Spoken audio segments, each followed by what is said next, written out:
Okay, so now that we have an understanding of ancient lands, let's dive deeper on this topic, shall we? Now I know you might be thinking, Antarctica is a barren land of ice. The fact is that Antarctica has not always been barren, and there are many secrets hiding beneath the melting ice. And in recent news, yes, Antarctica has been home to some UFO sightings. Now it's important to note that the actual land beneath the ice doesn't exactly match up to the landmass. It's been glaciated over thousands of years. But orbital scans clearly show the land mass down beneath the ice.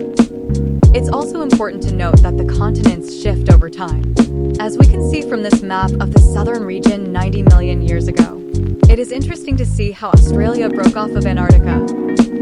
At the time, Antarctica was booming with an abundant wealth of biodiversity, flora and fauna, as well as an advanced civilization at the time. These were the people with elongated skulls I mentioned earlier. These beings, not so much unlike us, are seen in ancient texts and depictions across the world. Although not much is known about them in present day, it is important to keep in mind that scientists have had their interests in Antarctica for some time now, and it may be some time before we get any confirmation on these things. And more details on their history will slowly come to light after the first findings come to public light. Now please note, not every elongated skull is natural. We must discern what is biological and simply cranial sculpting. As you can see here, some tribes in Africa use findings to create an elongated skull. Depictions of the Egyptian god Osiris are shown with him having an elongated skull. And while you may be thinking he is just mythology in recent days, early 2023, it is believed that they might have actually found the tomb of the real Osiris. This raised further questions of if our ancient gods and goddesses were actually once people of a much older time in our prehistory. Is there more to our history than we are being told? Not convinced? What if I told you there are pyramids in Antarctica? See, pyramid structures are found all over the world. Yeah, sure, a lot of them are thought to be natural formations, but are they really?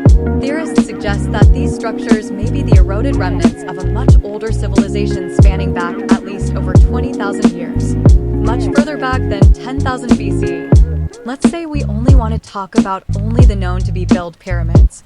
Then there is still so many of them all over the world, and they seem to have similar architecture.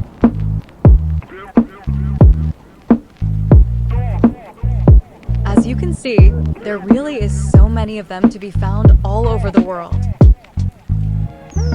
Here are the Great Pyramids of Giza. They look kind of like the ones we saw in Antarctica. These ones are built right on top of the male energetic axis of the planet and are said by theorists to be power plants of the ancient world.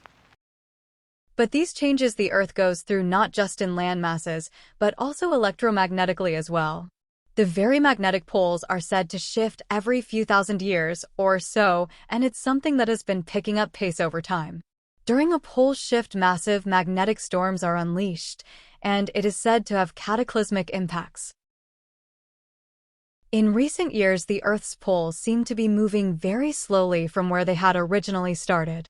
Doesn't it seem like it had the help of aliens?